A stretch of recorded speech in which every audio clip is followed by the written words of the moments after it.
الدین اسلامی صاحب حضور اکرم صلی اللہ علیہ وسلم کی سیرت مبارکہ پر بھی روشنی ڈال رہے تھے. پھر حضور سیدنا غوث اعظم رضی اللہ تعالیٰ عنہ کی سیرت، ان کے اقوال اور تجارتی معاملات پر بھی سیر حاصل گفتگو فرما رہے تھے. دل کی گہرائیوں سے آپ کا شکریہ ادا کرتا ہوں اور مبارکباد دیتا ہوں. آئیے حضرات گرامی، صدر جلسہ محترم ڈاکٹر سید عبدالمحیمن قادری لاؤبالی الجیلانی المعروف با سجاد پاشا صاحب قبلہ یہاں تشریف رکھتے ہیں. یقیناً بارگاہ حضرت پتھر والے صاحب کا عرس شریف 9 دسمبر کو سندر تھا، 10 دسمبر کو مشاعرہ تھا اور پھر آج سما کی محفل بھی ہے رات میں. تو دن میں سیمینار، رات کے پروگرامز، مسلسل جاگتے رہنے کے باوجود ہماری دعوت کو قبول کرتے ہوئے سجاد پاشا صاحب یہاں تشریف لائے. ہم ان کا شکریہ ادا کرتے ہیں اور آج کے صدر سب کو سرفراز فرمائیں. اللہ وبرکاتہ.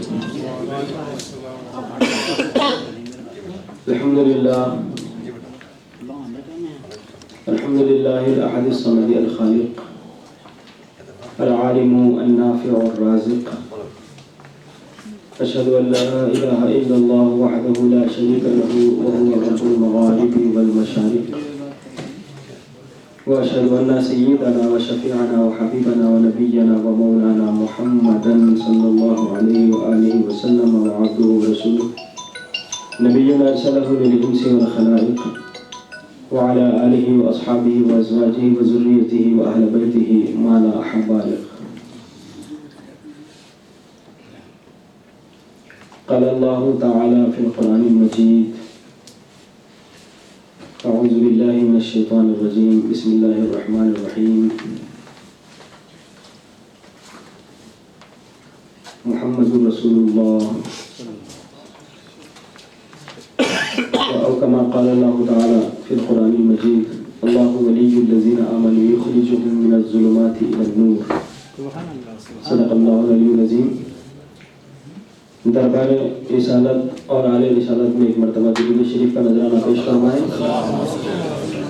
اللهم صل على سيدنا ومولانا محمد وعلى آل سيدنا ومولانا محمد معدن الجود والكرم منبع العلم والحلم والحكم وعلى وارث حاله ومظهر كماله ومرشدي وسيدي وسندي وجدي ووسيلتي ومولاي الهيكل الصمداني القنديل النوراني سيد المشايخ الكاملين سلطان الأولياء الأولين والآخرين سيدنا شيخ عبد القادر الجيلاني أبي صالح أبي محمد ميرا محي الدين الغوث الأعظم واسع اللطف وبحر الهمم وبارك وسلم.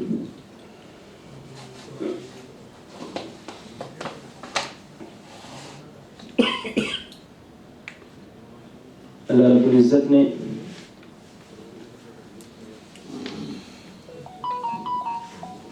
جب اپنے محبوب کو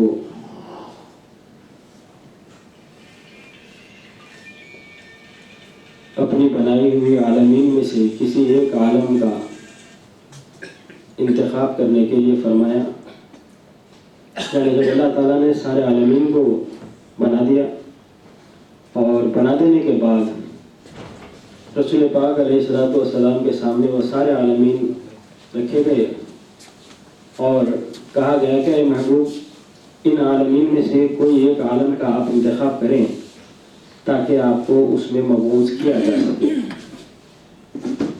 یا پھر آپ کی بعثت کے لیے اس عالم کو سجایا اور سنوارا جائے. چنانچہ رسول پاک علیہ الصلوۃ والسلام نے انسانوں کی دنیا کو پسند فرمایا. جب انسانوں کی دنیا کو محبوب خدا نے منتخب کر لیا تو اس کے بعد اللہ تعالیٰ نے سب سے پہلے تمام عالمین میں سے انسانوں کو اشرف المخلوقات بنایا. اشرف المخلوقات ہم انسان کو کہتے ہیں. ساری مخلوقات میں سب سے اشرف جانتے ہیں یہ یہ کوئی انسانوں کا یا ہمارا کمال نہیں ہے، بلکہ اللہ کے رسول صلی اللہ علیہ وسلم کے ہمارے عالم کو منتخب کرنے کی وجہ سے یہ حاصل ہوا۔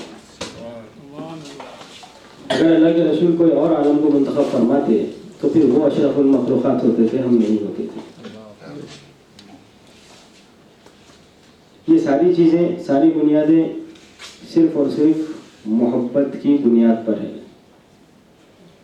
اسی لیے صوفیاء کرام ارشاد فرماتے ہیں کہ عشق جو ہے وہ صرف اللہ اور اللہ کے رسول سے ہوتا ہے۔ ان دو برگزیدہ ہستیوں سے ہٹ کر کسی اور سے عشق نہیں ہوتا، کیونکہ ان کا جو عشق ہے وہ دنیا میں بھی، برزخ میں بھی اور محشر میں بھی کام آنے والا ہے، یہ ختم ہونے والا نہیں ہے۔ باقی دوسری الفتوں کو جو عشق کا نام دیا جاتا ہے وہ سب کی سب کہیں نہ کہیں ختم ہونے والی ہیں، ان کی حدیں مقرر ہیں۔ بے حد اگر ہے تو وہ صرف اللہ اور اللہ کے رسول کی محبت، اسی لیے عشق صرف اللہ اور اللہ کے رسول سے کیا جاتا ہے۔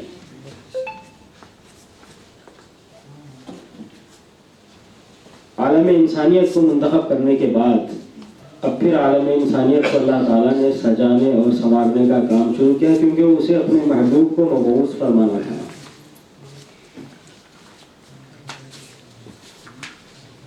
کائنات کی تخلیق، یہ ساری کی ساری چیزیں اپنے محبوب کے مقام اور مرتبے کو بتانے کے لیے ہی اللہ تعالیٰ نے پیدا فرمایا۔ اب اس کی تفصیلات مزید ہیں، میں تیزی سے آگے کی طرف بڑھتا ہوں۔ جب اپنے محبوب کو بھیجنے کی باری آئی تو پھر نظام بنایا گیا کہ آخر محبوب کو بھیجا کب جائے۔ پھر اللہ تعالیٰ نے طے فرمایا کہ محبوب کو بھیجا جائے گا آخر میں، ان سے پہلے کئی انبیاء کرام بھیجے جائیں گے جن کا مقصد صرف اپنے محبوب کا پرچار کرنا ہوگا۔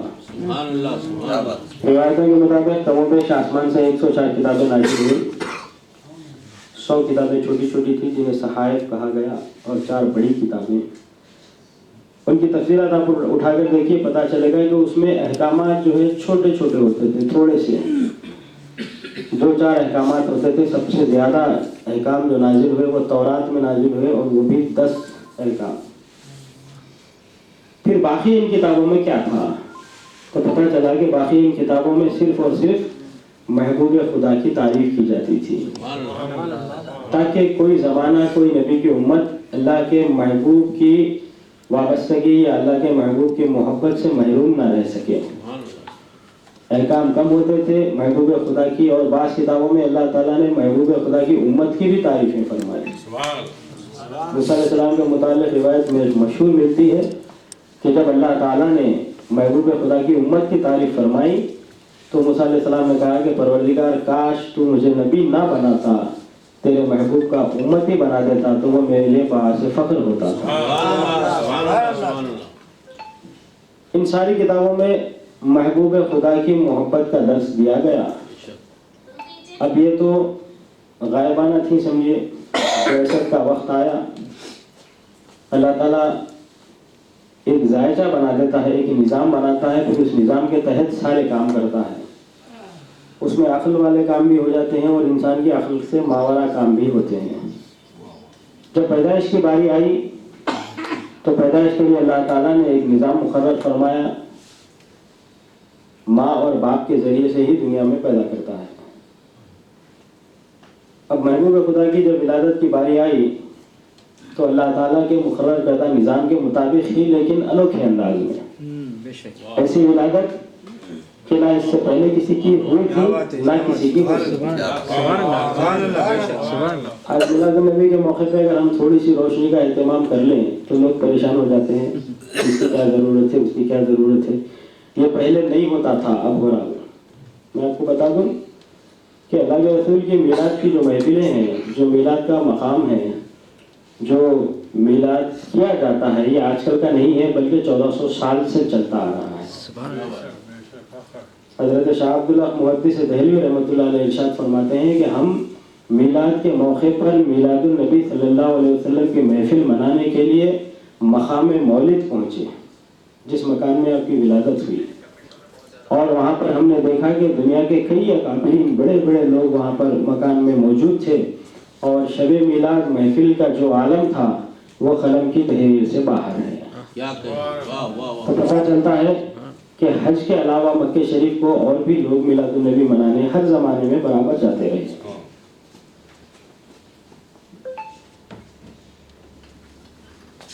محبوب خدا کی میلاد تھی انوکھے انداز کی۔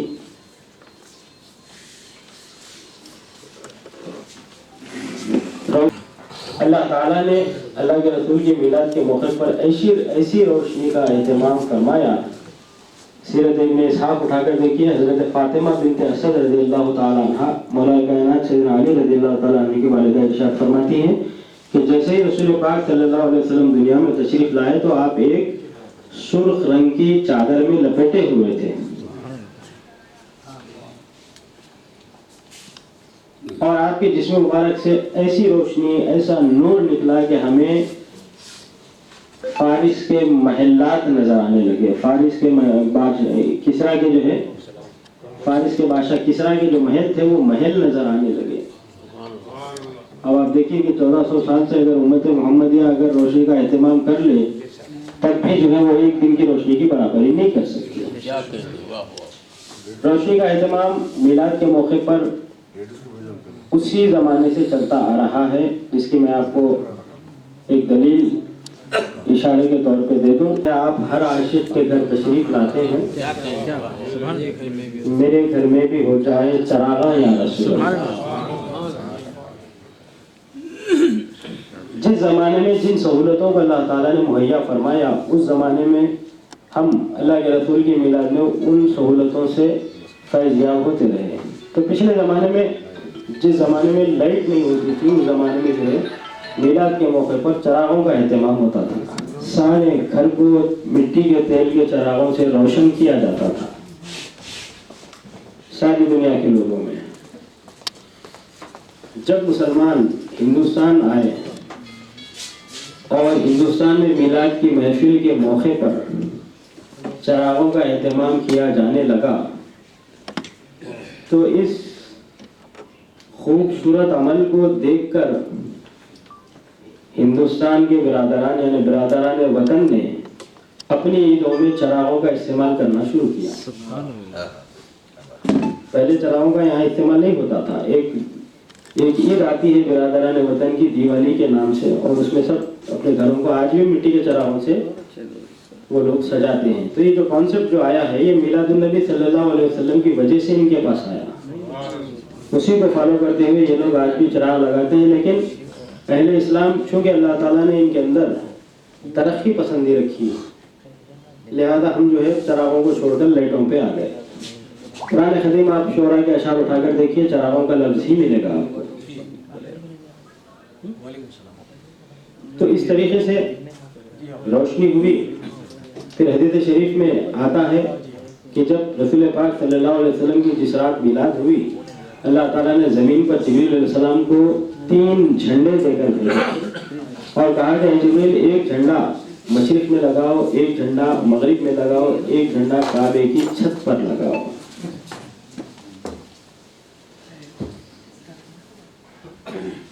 ہمارے تمام عقیدے قرآن اور حدیث سے ہی ہیں، کوئی ہمارا عقیدہ قرآن اور حدیث سے ہٹ کر نہیں ہوتا۔ پریشانی یہ ہے کہ ہم کو ہمارے عقیدوں کی بنیادیں اور دلائل معلوم نہیں، جس کی وجہ سے ہم اکثر ایسے سوالوں کے موقعوں پر فیل ہو جاتے ہیں۔ جتنی ہم کو اللہ کے رسول صلی اللہ علیہ وسلم سے محبت کا ہم ثبوت دیتے ہیں، اسی طرح ہمیں جو ہے اللہ کے رسول کے متعلق عقیدوں کے بارے میں دلائل بھی معلوم کرنا چاہیے تاکہ ہم کسی کے سامنے کمزور نہ ہوں۔ جب آقا کی ولادت ہوئی اور دنیا میں ہدایت کا دروازہ کھلا،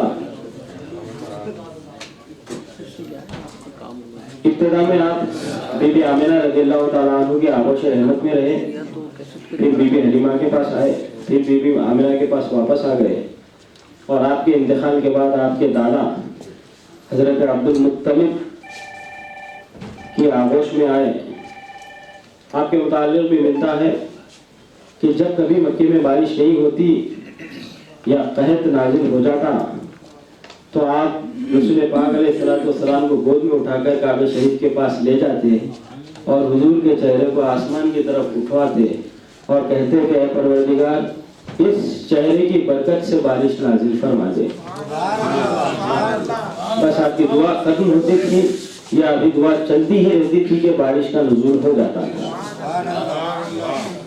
پھر جب حضرت عبد المطلب کے وصال کا وقت آیا تو آپ نے محسن اسلام حضرت ابو طالب رضی اللہ تعالیٰ عنہ کو بلا کر اپنے پوتے کو اپنے صاحبزادے کے سپرد فرمایا اور کہا کہ دیکھو یہ اللہ تعالیٰ کی ایک بہت بڑی امانت ہے، ان کی حفاظت تم اپنی جان سے بھی زیادہ کرنا۔ چنانچہ حضرت ابو طالب رضی اللہ تعالیٰ عنہ کے متعلق ملتا ہے کہ جب کبھی رات میں سونے کا وقت آتا تو حضور علیہ السلام جہاں بھی جا کر آرام فرماتے آپ اسی حجرے میں بیٹھے رہتے، پھر 1 گھنٹہ 2 گھنٹے کے بعد پھر حضور کو وہاں سے اٹھا کے دوسری جگہ لٹاتے، پھر حضور کی جگہ اپنے بیٹے کو لٹا دیتے، پھر 2-3 گھنٹے میں پھر اٹھاتے، پھر جگہ تبدیل کرتے۔ اس طریقے سے رات میں جو ہے 3-4 مرتبہ نیند سے بیدار کرتے اور حضور کی جگہ اپنے بیٹے کو سلاتے اور پھر حضور کو دوسری جگہ سلاتے۔ کچھ دنوں کے بعد آقا دو جہاں صلی اللہ علیہ وسلم نے سوال فرمایا کہ اے چچا آپ رات کو اٹھا کر ایسا کیوں کرتے ہیں؟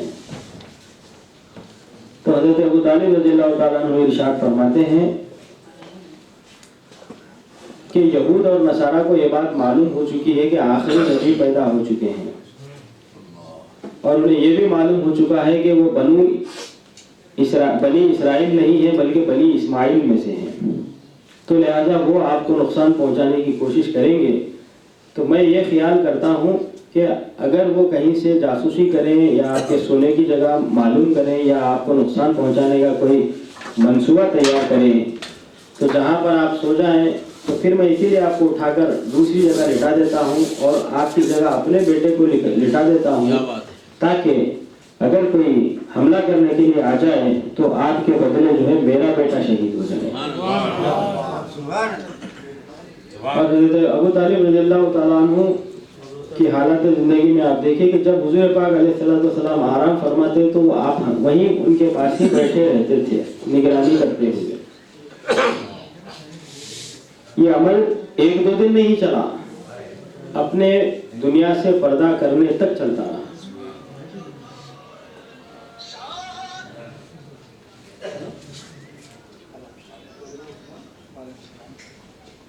آپ اندازہ کیجئے کہ اللہ کے رسول صلی اللہ علیہ وسلم سے کتنی بھی محبت کرنے والے ہوں لیکن حضرت ابو طالب کے جیسی محبت کی کوئی ہم کو مثال نہیں مل سکتی، یا کائنات کی ساری مثالیں اگر ایک جگہ بھی کر دیں تو حضرت ابو طالب کی محبت کی برابری نہیں کر سکتے۔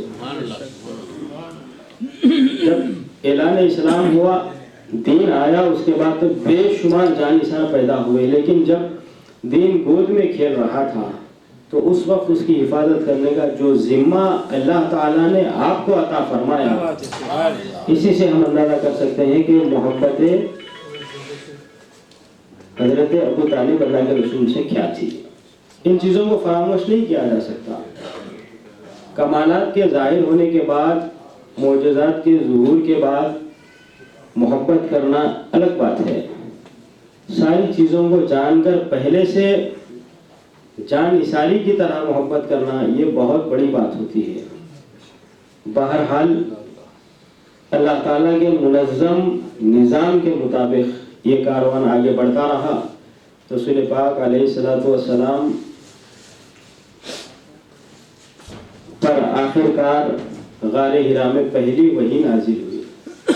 ہم لوگوں میں ایک بات تھوڑی سی مشتبہ چلتی ہے کہ غار ہرا میں جبریل علیہ السلام تشریف لائے اور قرآن حکیم کو پیش کیا اور اللہ کے رسول صلی اللہ علیہ وسلم کو پڑھائے۔ کچھ لوگوں کا عقیدہ یہ بھی ہوتا ہے کہ جبریل علیہ السلام نعوذ باللہ اللہ تعالیٰ کے رسول کے استاد ہیں۔ ایسا بالکل بھی نہیں ہے۔ یاد رکھیے جبریل علیہ السلام کا بہت بڑا مقام ہے، بہت بڑے مقرب فرشتے ہیں، سر آنکھوں پر ہیں، لیکن اللہ کے رسول صلی اللہ علیہ وسلم کے مقام کے معاملے میں آپ کا مقام برابری کا نہیں ہو سکتا۔ اس کی مثال آپ کو دے دوں کہ اللہ تعالیٰ الحوائق فی اخبار الملائکہ میں جلال الدین سیوطی رحمۃ اللہ علیہ ارشاد فرماتے ہیں کہ اللہ تعالیٰ نے سارے فرشتوں کو نور سے بنایا اور جبریل علیہ السلام کے چہرے کو کافور سے بنایا۔ تو حضرت جبریل علیہ السلام ہمیشہ یہ سوچتے تھے کہ اللہ تعالیٰ نے آخر میرے چہرے کو کافور سے کیوں بنایا ہے۔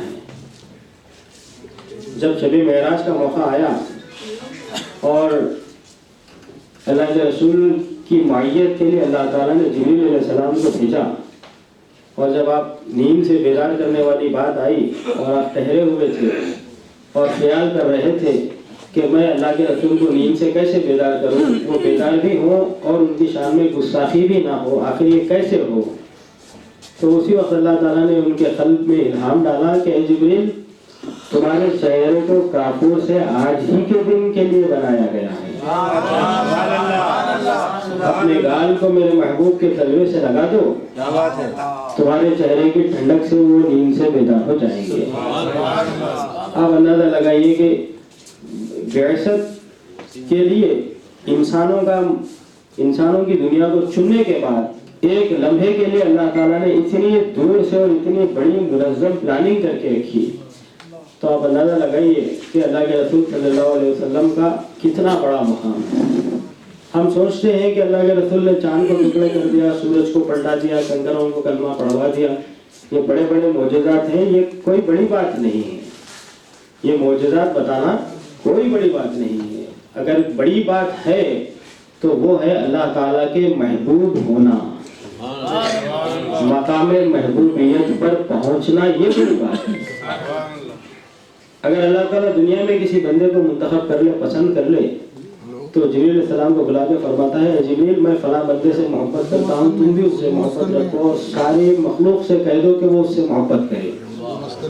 چنانچہ جبریل علیہ السلام پہلے آسمان کی دنیا میں گزاری کرتے ہیں، پھر زمین والے پہلے آسمان کے پاس آ کر زمین والوں کو مخاطب کر کے فرماتے ہیں کہ اے اللہ تعالیٰ کی مخلوق، جان لو کہ اللہ تعالیٰ فلاں بندے سے محبت کرتا ہے، تم بھی اس سے محبت کرو۔ یہ بات سوائے انسان کے باقی ساری مخلوق سنتی ہے اور اس بندے سے محبت کرنے لگ جاتی ہے۔ تو یہ کس کا معاملہ ہے؟ اولیاء اللہ کا، اللہ کے ولی کا معاملہ ہے، کیونکہ جب اللہ تعالیٰ کی بارگاہ میں وہ مقبول ہو جائے تو پھر وہ اللہ تعالیٰ کا ولی بن جاتا ہے، دوست بن جاتا ہے۔ تو جب دوستوں کے لیے یہ اعلان ہوتا ہے تو پھر ہم محبوب خدا کے لیے کیا کیا اعلان ہوئے ہوں گے؟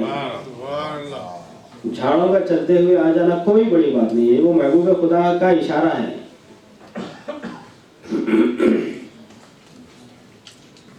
سورج کو پلٹا دیا، کوئی بڑی بات نہیں۔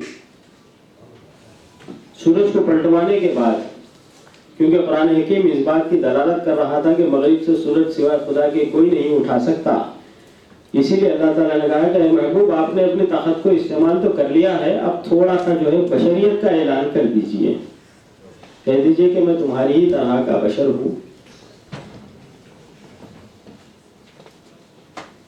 پھر اس کے بعد جس کو میری محبت کا اندازہ ہوگا وہ آپ کی طاقت پر نظر رکھے گا، اور جس کو میری محبت کا اندازہ نہیں ہوگا وہ آپ کی بشریت پر ہی اٹکا ہوا رہے گا۔ ایک شعر میں نے کہا تھا، اٹھایا غرب سے سورج بشر کا اعلان بھی، اٹھایا غرب سے سورج بشر کا اعلان بھی، یہیں پہ سب کو پھرایا، پھرا کے چھوڑ دیا۔ تو محبوب خدا ہونا بڑی بات ہے۔ محمد الرسول اللہ کا جو لفظ ہے، یہ لفظ بڑی بات ہے، معجزات بتانا کوئی بڑی بات ہے۔ آقا اگر چاہتے تو بہت کچھ کر سکتے تھے، جو چاہے کر سکتے تھے۔ اگر پروردگار کی خدائی میں کسی کی چلتی ہے تو صرف محمد رسول اللہ کی چلتی ہے، پھر اگر کچھ چلتا ہے تو پھر ان کے وسیلے سے چلتا ہے۔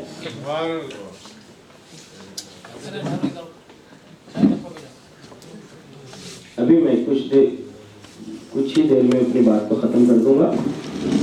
ایک مرتبہ درود شریف پڑھیے، اللہم صلی علی سیدنا و مولانا محمد و علی آل سیدنا محمد و بارک وسلم۔ محبوب خدا ہونا بڑی بات ہے، پھر محبوب خدا سے ہٹ کر دوسروں کے لیے ہے محبوب خدا بننا، جن کے لیے اللہ تعالیٰ نے قرآن حکیم میں فرما دیا اللہ ولی الذین آمنوا یخرجہم من الظلمات الی النور۔ اللہ تعالیٰ کے ولی وہ ہیں جنہیں اللہ تعالیٰ نے پہلے ہی انہیں ظلمات سے نور کی طرف نکال لیا۔ یخرجہم وہ نکال دیے گئے، من الظلمات الی النور اندھیروں سے اجالوں کی طرف۔ تو اللہ تعالیٰ کے ولی بھی جو ہیں یہ پہلے سے ہی اللہ تعالیٰ کے منتخب بندے ہیں۔ سنہری الفاظ میں جو نام ملتا ہے سلطان الاولیاء العالمین کا، یعنی حضور سیدنا شیخ عبد القادر الجیلانی غوث العالم دستگیر رضی اللہ تعالی عنہ کا، جس زمانے میں آپ کو اللہ تعالیٰ نے دنیا میں بھیجا وہ ایک بہت ہی کٹھن دور تھا۔ اس دور میں رافضیت آسمان کی بلندیوں پر تھی۔ وہ لوگ اپنی کتابوں میں لکھتے ہیں کہ اگر 5ویں صدی میں شیخ عبد القادر نہیں پیدا ہوتے تو ہم 6ٹھی صدی کا سورج سوائے رافضیت کے کسی اور کو دیکھنے کا موقع ہی نہیں دیتے تھے۔ ایسے عالم میں اللہ تعالیٰ نے آپ کو مبعوث فرمایا۔ آپ نے بنیت الطالبین کے نام سے ایک کتاب تصنیف فرمائی اور اس کتاب کے ذریعے سے ساری کی سارے فسق و فجور کو اس طریقے سے دفع۔ ایک مرتبہ دین زندہ ہوا کربلا کے میدان میں، پھر دوسری مرتبہ دین زندہ ہوا بغداد کی سرزمین پر۔ حضور غوث پاک رضی اللہ تعالیٰ عنہ کو اللہ رب العزت نے بے شمار کمالات سے سرفراز فرمایا تھا۔ اس کی کئی وجوہات ہیں۔ پہلے تو وہ منتخب تھے فضائل اور برکات کے لیے، پھر دوسری بار منتخب ہونے کے باوجود انہوں نے اپنے آپ کو اسی عالم میں نہیں رکھا، بلکہ آپ نے اپنے آپ کو آگے بڑھانے کا فیصلہ کیا۔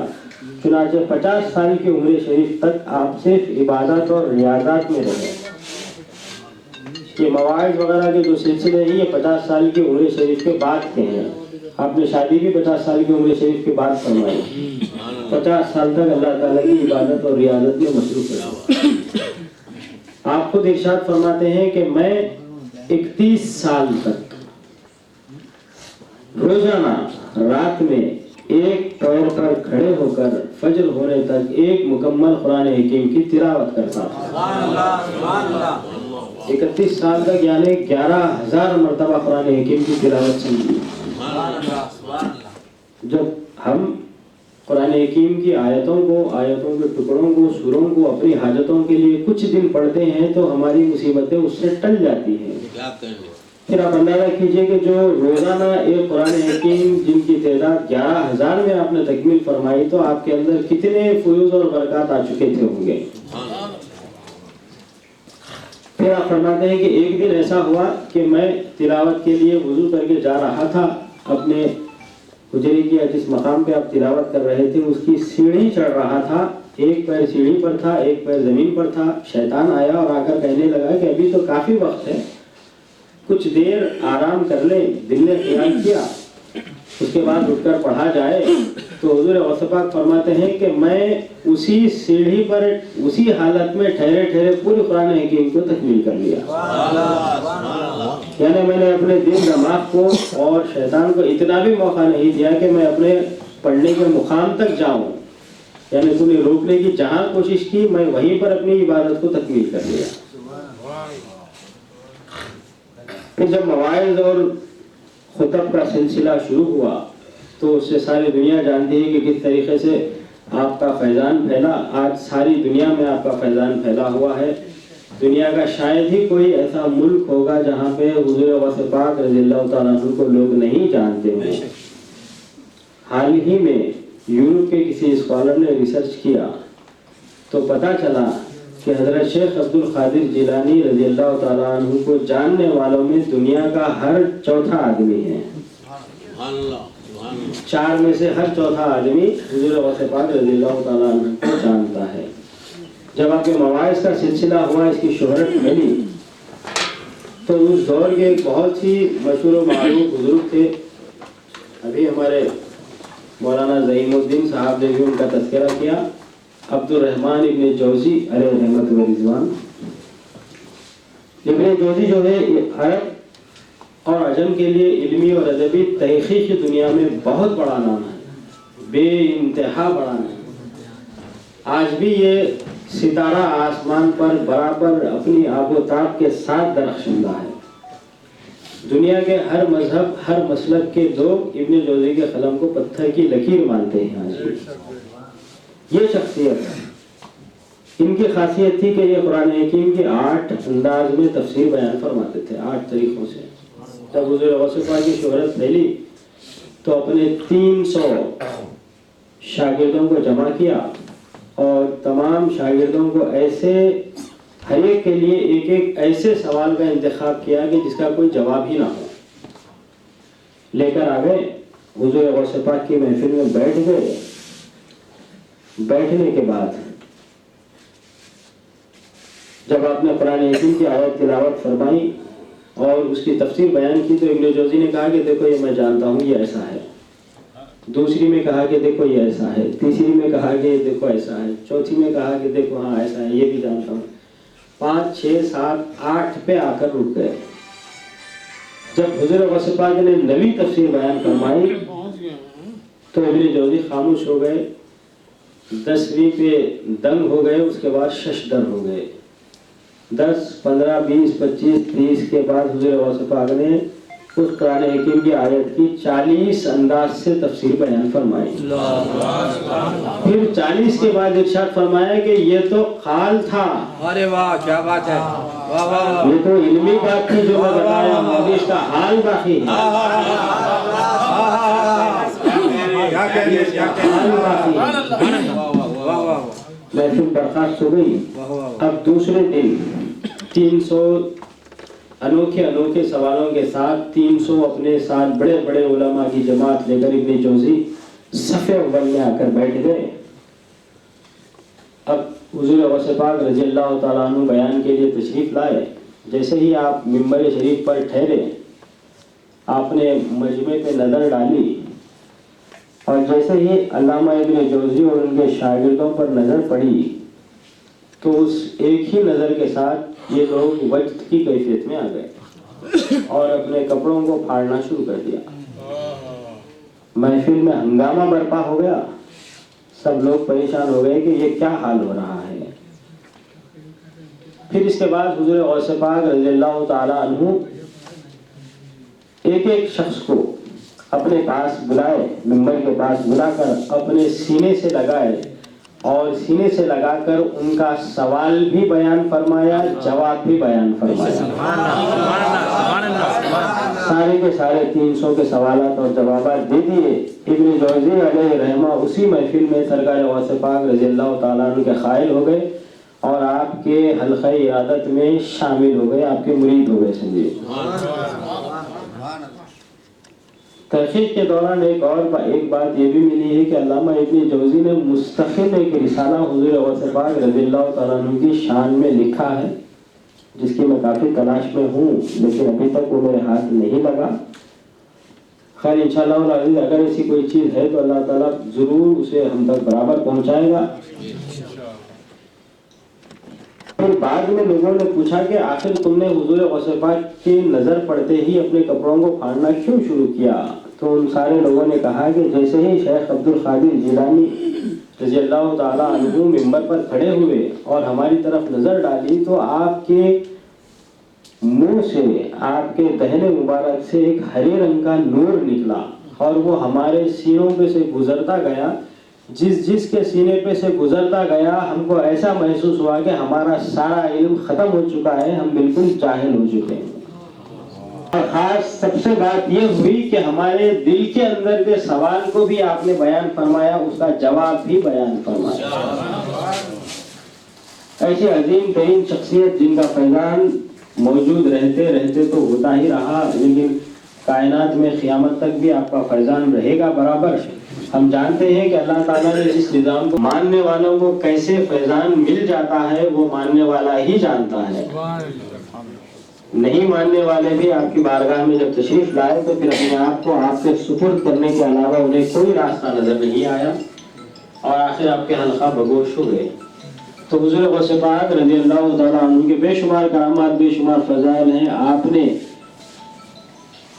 دین اور ادب کے کسی گوشے کو نہیں چھوڑا، آپ نے ادب کے ہر گوشے پر آپ نے بیان فرمایا، تقریر فرمائی، اور آپ کی کتابوں میں بہت ساری چیزیں ملتی ہیں۔ موجودہ دور میں ایک تحقیق کی ہوئی کتابیں دنیا میں دریافت ہوئی جو مختلف کتب خانوں میں مخطوطات اور مطبوعات کی شکل میں موجود ہیں۔ ہماری تمام کتابوں میں جو تحریفات ہو گئیں یا بعد میں اس میں جو کچھ الٹ پھیر کیا گیا، ان ساری چیزوں سے پاک کر کے وہ اپنے مخطوطات کو جمع کر کے اس پر ریسرچ کر رہے ہیں اور کتابوں کو جو ہے الحمدللہ شائع بھی کر رہے ہیں، اور یہ دنیا میں بہت تیزی سے پھیل بھی رہی ہیں۔ تو 39 کتابیں اب تک آپ کی دریافت ہوئی، جن میں سے سب سے بڑی کتاب ہے غنیۃ الطالبین، سب سے بڑی کتاب۔ موجودہ دور میں کچھ لوگ غنیۃ الطالبین کو حضور غوث پاک کی کتاب نہیں مانتے، یہ بالکل غلط بات ہے، یہ سراسر جھوٹ ہے۔ حقیقت میں حضور غوث پاک کی کتاب غنیۃ الطالبین برابر ہے، اس بات کو یاد رکھیے، اور اس کے مخطوطے خود حضور غوث پاک رضی اللہ تعالیٰ عنہ کے کتب خانے میں بھی موجود ہیں۔ اگر آپ کی کتاب نہیں ہوتی تو پھر جو ہے دوسری باتیں ہوتی تھی۔ یہاں ایک لچک پیدا کی جاتی ہے کہ کوئی عبد القادر عراقی نام کے بزرگ گزرے، ان کی کتاب تھی غنیہ، اسے جو ہے غوث پاک کے نام سے منسوب کیا گیا، یہ الزام بھی بالکل جھوٹا ہے۔ آپ سے 200 سال کے بعد ایک بزرگ گزرے تھے عبد القادر حلبی کے نام سے، حلب ان پہ جب غوث پاک نے کتاب لکھی، اس سے اس کا کوئی تعلق نہیں ہے، یہ سراسر جھوٹے بے بنیاد الزامات ہیں۔ غنیۃ الطالبین حقیقت میں حضور غوث پاک کی کتاب ہے، آپ اسے پڑھیں دیکھیں تو آپ کو اندازہ ہوگا کہ اس میں ایسے الفاظ ہیں جو سوائے غوث اعظم کے کسی اور کی زبان سے نکل ہی نہیں سکتے، کسی اور کے قلم سے چل نہیں سکتے۔ اللہ تعالیٰ سے دعا ہے کہ سرکار غوث اعظم رضی اللہ تعالیٰ عنہ کے صدقے و طفیل میں ہم تمام کو ہدایت کا راستہ عطا فرمائے، ہم تمام کو اللہ کے رسول کے اہل بیت رسول کی سچی دلی، اٹوٹ، مضبوط، مستحکم عقیدت اور محبت عطا فرمائے۔ اللہ پاک کے صدقے و طفیل میں پروردگار ہم تمام کے لیے ہدایتوں کے دروازوں کو کھول دے، ہم تمام پر اپنی رحمتوں اور برکتوں کو نازل فرما۔ آج جو اللہ کے رسول صلی اللہ علیہ وسلم اور اللہ تعالیٰ کے ولی حضور غوث اعظم کی شان میں یہ محفل سجائی گئی ہے، اس محفل کے صدقے میں پروردگار ہم تمام پر سنا گیا ہے، کہنے والے سننے والے کو اس پر عمل کرنے کی توفیق عطا فرما۔ کہنے سننے سمجھنے میں کسی قسم کی غلطی یا کوتاہی رہ گئی ہو تو اپنے فضل و کرم سے معاف فرما دے۔ وصلی اللہ تعالی علی خیر خلقہ ونور عرشہ سیدنا محمد وعلی آلہ واصحابہ اجمعین، الحمدللہ رب العالمین۔ ایک چھوٹی سی آپ سے ترابی صاحب سے گزارش تھی، کیونکہ پروگرام کا وقت ہے، مجھے جانا ہے، اگر آپ اجازت دیں تو میں نے چند لطیف معجزات کو بیان کرنے کی کوشش کی ہے، ملاحظہ فرمائیں۔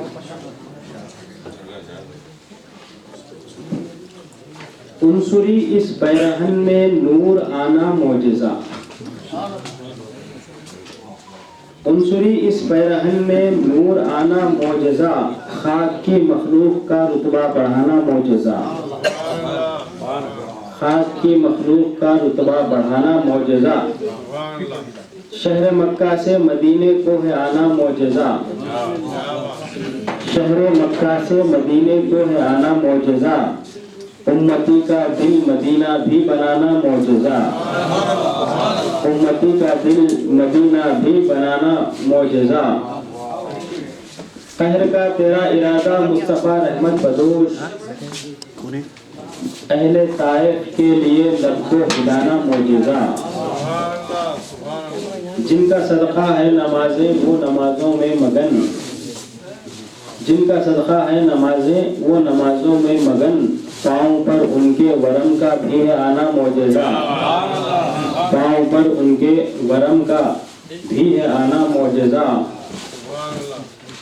اس شعر میں ایک منظر پیش کر رہا ہوں تھوڑا سا اس کے بارے میں بتاؤں کہ احد کے میدان میں رسول پاک صلی اللہ علیہ وسلم کے رخسار میں خود کی کڑیاں داخل ہو گئی اور آپ کے دندان مبارک زخمی ہوئے. اب ظاہر سی بات ہے کہ بشری تقاضوں کے تحت جب جسم پہ ضرب لگے گی تو خون نکلے گا، تو خون نکلنا شروع ہوا. ادھر پروردگار نے جبریل علیہ السلام کو بلا کر کہا کہ اے جبریل، اگر میرے محبوب کا خون زمین پر گرے گا تو میں ساری زمین کو خون سے رنگ دوں گا. اس دوران خون نکلتے ہوئے خطرے کی شکل میں بن گیا اور گال سے جدا ہونا شروع ہوا.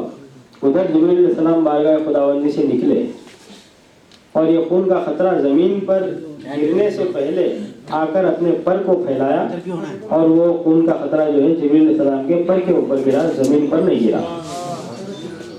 اس منظر کو میں نے پیش کرنے کی کوشش کی ہے، ملاحظہ فرمائیے. تھا عجب منظر احد میں تیر کا چبھنا مگر، تھا عجب منظر احد میں تیر کا چبھنا مگر، خون کو مٹی پہ گرنے سے بچانا معجزہ. خون کو مٹی پہ گرنے سے بچانا معجزہ، تھا ازل سے قبلہ جو اس کو بدلنے کا خیال. خیال صرف قبلے کی تبدیلی کے لیے دعا نہیں کی گئی تھی، آپ نے لبے مبارک نہیں ہلائے تھے، صرف دل میں خیال تھا کہ اللہ تعالیٰ اگر قبلے کو کعبے سے بدل دے تو یہ بہت اچھی بات ہو جائے گی. تھا ازل سے قبلہ جو اس کو بدلنے کا خیال، دل میں رکھنا آسماں سے حکم آنا معجزہ. تھا ازل سے قبلہ جو اس کو بدلنے کا خیال، دل میں رکھنا آسماں سے حکم آنا معجزہ. وہ نمازیں کم کرانے جاتے آتے ہی رہے، وہ نمازیں کم کرانے جاتے آتے ہی رہے، بارہا آقا کا جانا لوٹ آنا معجزہ. بارہا آقا کا جانا لوٹ آنا معجزہ. اور شعر دیکھیے کہ بعد پیدائش وہ آئیں قبر میں تو کیا عجب. بعد پیدائش وہ آئیں قبر میں تو کیا عجب، ان کا پیدائش سے پہلے کاہے آنا معجزہ. ان کا پیدائش سے پہلے کاہے آنا معجزہ. ایک ہی ساعت میں جتنے دفن ہوں زیر زمین. یہ تو پریکٹیکل معجزہ ابھی بھی چل رہا ہے، ختم نہیں ہوا. ایک ہی ساعت میں جتنے دفن ہوں زیر زمین، ان ہزاروں کی لحد میں بھی ہے آنا معجزہ. ان ہزاروں کی لحد میں بھی ہے آنا معجزہ. ایک ہی ساعت میں جتنے دفن ہوں زیر زمین، ان ہزاروں کی لحد میں بھی ہے آنا معجزہ. ان ہزاروں کی لحد میں بھی ہے آنا معجزہ. مر چکے تھے حضرت جابر کے دونوں نونہال. مر چکے تھے حضرت جابر کے دونوں نونہال، ساتھ کھانے کو بلانے کا بہانہ معجزہ. ساتھ کھانے کو بلانے کا بہانہ معجزہ. عائشہ اماں نے سوئی ڈھونڈ لی ایک آن میں، خود اندھیرے میں نبی کا مسکرانا معجزہ. خود اندھیرے میں نبی کا مسکرانا معجزہ. اور یہ مقطع پیش خدمت ہے. میں غبار راہ کیا اوقات میری دوستو، میں غبار راہ کیا اوقات میری دوستو، خامہ سجاد سے نعتیں لکھانا معجزہ. خامہ سجاد سے نعتیں لکھانا معجزہ. دو تین اشعار حضور غوث پاک کی شان میں. ہمارے رخ سے تمہاری شادابی لہجہ لہجہ جھلک رہی ہے. ہمارے رخ سے تمہاری شادابی لہجہ لہجہ جھلک رہی ہے. تمہارے صدقے میں غوث اعظم ہماری قسمت چمک رہی ہے. تمہارے صدقے میں غوث اعظم ہماری قسمت چمک رہی ہے. یہ بات سچ ہے شرف ملا ہے ہمیں کئی بار حاضری کا. یہ بات سچ ہے شرف ملا ہے ہمیں کئی بار حاضری کا. دوبارہ پھر حاضری کی لیکن ہمیشہ دل میں کسک رہی ہے، دوبارہ پھر حاضری کی لیکن ہمیشہ دل میں کسک رہی ہے، ہزار رنگوں کے سلسلے ہیں یہاں طریقت کے سلسلوں میں، ہزار رنگوں کے سلسلے ہیں یہاں طریقت کے سلسلوں میں، تمہارے ہی سلسلے کی سب سلسلوں پہ آقا دھنک رہی ہے، تمہارے ہی سلسلے کی سب سلسلوں میں آقا دھنک رہی ہے، عبائے تطہیر کی وہ خوشبو ہے اور کیا ہے میرے عزیزو، عبائے تطہیر کی وہ خوشبو ہے اور کیا ہے میرے عزیزو، حضور غوث الورا کے روضے پہ رات دن جو مہک رہی ہے۔ یہ ایک شعر تھوڑی تشریح طلب، حضور غوث پاک کے ایک صاحبزادے تھے عبد الجبار قادری، تو عموماً ہوتا ہے بزرگوں کے اولادوں کے ساتھ کوئی مریدین کے بچے بچپن سے ساتھ کھیل کود کے بڑے ہوتے ہیں، تو اس وقت جو ہے ایک جن کا بچہ حضرت عبد الجبار قادری کا بچپن سے دوست تھا، جن کا بچہ تھا اور انسانی شکل میں آپ کے ساتھ رہتا تھا سمجھیے۔ تو جب آپ کا وصال ہوا تو وصال کے موقع پہ اس نے بھی اللہ تعالیٰ کی بارگاہ میں دعا کی کہ اے پروردگار جب یہ جا چکے ہیں تو پھر میں کیوں نہ ہوں، مجھے بھی تو اس دنیا سے اٹھا لے۔ چنانچہ اس نے ایک سانپ کی شکل اختیار کی اور اس کی روح قبض کر لی گئی۔ تو حضور غوث پاک رضی اللہ تعالیٰ عنہ کے حجرے شریف کے سامنے ہی حضرت عبد الجبار قادری کی مزار شریف ہے، اور آپ کے مزار شریف کے حجرے میں ایک باکس ہے جس کے اندر جو ہے وہ سانپ کی شکل میں اس جن کی لاش آج تک بھی موجود ہے۔ وہ باکس بالکل مزار کے سرانے ہی وہ رکھا جاتا ہے اور اس میں وہ سانپ کی شکل میں اس کی لاش موجود ہے۔ تو میں اس منظر سے پیش کر رہا ہوں، محبتوں کی مثال ہے یہ، عنایتوں کی ہے انتہا بھی، محبتوں کی مثال ہے یہ، عنایتوں کی ہے انتہا بھی، انہیں کے روزے میں آج تک بھی جو لاش اس کی لٹک رہی ہے۔ بدن میں سجاد کے بھلا جان کب ہے سجاد کی بتاؤ، بدن میں سجاد کے بھلا جان کب ہے سجاد کی بتاؤ، تمہارے قربان غوث اعظم جو دل میں دھڑکن دھڑک رہی ہے، تمہارے قربان غوث اعظم جو دل میں دھڑکن دھڑک رہی ہے۔ وصلی اللہ تعالی علی خیر خلقہ و نور عرشہ سیدنا محمد وعلی آلہ و اصحابہ اجمعین، الحمدللہ۔ بہت شکریہ صدر اجلاس صدر مشاعرہ حضرت سجاد پاشا صاحب قبلہ کو اپنے یہاں عرس کی تقریب جو آج محفل سما ہے اس میں جانا ہے۔